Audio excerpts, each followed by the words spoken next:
کہ لندن کے ایک امام صاحب روزانہ گھر سے مسجد جانے کے لیے بس پر سوار ہوتے۔ لندن میں لگے بندھے وقت اور ایک ہی روٹ پر بسوں میں سفر کرتے ہوئے کئی بار ایسا ہوا کہ بس بھی وہی ہوتی اور بس کا ڈرائیور بھی وہی ہوتا تھا۔ ایک مرتبہ یہ امام صاحب بس پر سوار ہوئے، ڈرائیور کو کرایہ دیا اور باقی کے پیسے لے کر ایک نشست پر بیٹھ گئے۔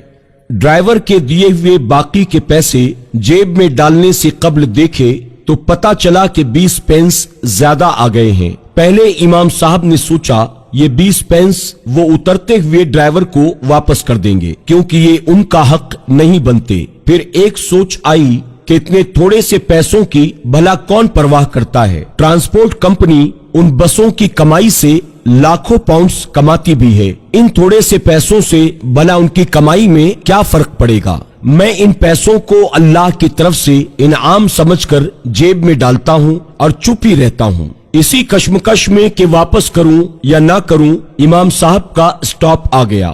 بس امام صاحب کے مطلوبہ اسٹاپ پر رکی تو امام صاحب نے اترنے سے پہلے ڈرائیور کو 20 پینس واپس کرتے ہوئے کہا، یہ لیجئے 20 پینس، لگتا ہے آپ نے غلطی سے مجھے زیادہ دے دیے۔ ڈرائیور نے 20 پینس واپس لیتے ہوئے مسکرا کر امام صاحب سے پوچھا، کیا آپ اس علاقے کی مسجد کے نئے امام ہیں؟ میں بہت عرصے سے آپ کی مسجد میں آ کر اسلام کے بارے میں معلومات لینا چاہ رہا تھا۔ یہ 20 پینس میں نے جان بوجھ کر آپ کو زیادہ دیے تھے تاکہ آپ کا اس معمولی رقم کے بارے میں رویہ پرکھ سکوں۔ امام صاحب جیسے ہی بس سے نیچے اترے انہیں ایسے لگا جیسے ان کی ٹانگوں سے جان نکل گئی ہے۔ گرنے سے بچنے کے لیے ایک بجلی کے پول کا سہارا لیا اور آسمان کی طرف منہ اٹھا کر روتے ہوئے دعا کی، یا اللہ مجھے معاف کر دینا، میں ابھی اسلام کو 20 پینس میں بیچنے لگا تھا۔